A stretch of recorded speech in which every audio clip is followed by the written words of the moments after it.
Hello दोस्तों, आज मैं एक हाथी की कहानी लेकर आया हूँ। तो दोस्तों ध्यान से सुनना। भोलू हाथी एक जंगल में रहता था। वह जंगल में रहना नहीं चाहता था। जंगल के पास से जो रास्ता गुजरता था उस पर वह सुंदर और चमकीली कारों को आते जाते देखता था। उसका बहुत मन करता था कि उसके पास भी एक कार होनी चाहिए। एक दिन वह जंगल के पास वाले रोड के पास एक जगह खड़ा था। तभी पास ही में एक कार आकर रुकती है। कार में दो लोग सवार थे। उनकी गाड़ी खराब हो जाती है। गाड़ी को खोलकर ठीक करने की कोशिश करते हैं, लेकिन वह ठीक नहीं हो पाती। तभी उन्हें एक हाथी नजर आता है। वह उसे देखकर डर जाती हैं, लेकिन तभी भोलू उनके सामने आ जाता है। वह धीरे धीरे चलकर पूरी गाड़ी को चारों ओर से देखता है। फिर वह उन दोनों को उसमें बैठने के लिए इशारा करता है। दोनों उसका इशारा समझकर गाड़ी में बैठ जाते हैं। उसके बाद भोलू गाड़ी को अपनी सूंड से धक्का देने लगता है। वह धीरे धीरे उन्हें जंगल से बाहर निकाल देता है। पास ही में गाड़ी ठीक करने की गैराज थी।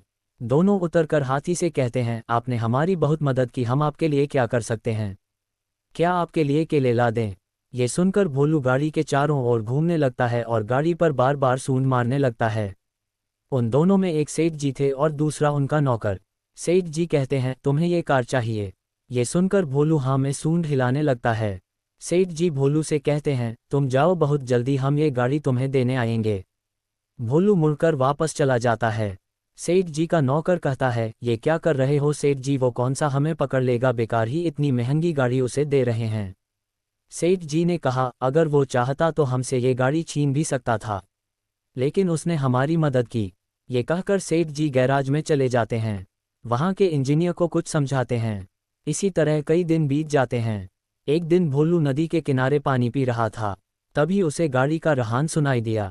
भोलू दौड़कर रोड पर आया तो देखा सेठ जी गाड़ी के साथ खड़े थे। उन्होंने गाड़ी को लंबा करा दिया था, बड़ा सा गेट लगवा दिया था जिससे भोलू उसमें चढ़ सके। आगे दो बड़े बड़े डिब्बे जैसे रबर के बटन लगा दिए। पैर से आगे पीछे करने से गाड़ी चलने लगती थी। ये कार के पैडल थे। सेठ जी ने गेट खोला, भोलू उसमें जाकर बैठ गया। अब वह पैर आगे पीछे करने लगा जिससे धीरे धीरे गाड़ी चलने लगती है। भोलू को बहुत मजा आता है। वह गाड़ी को रोककर उससे नीचे उतरकर जमीन पर बैठकर सेठ जी के पैरों को सूंड से छूता है, जैसे सेठ जी को धन्यवाद दे रहा हो। सेठ जी उसे बहुत प्यार करते हैं। फिर वे कुछ दूर खड़ी अपनी गाड़ी में बैठकर चले जाते हैं। इस तरह भोलू का कार चलाने का सपना पूरा हो जाता है। पसंद आई हो तो स्टोरी को लाइक और फॉलो कर दीजिए।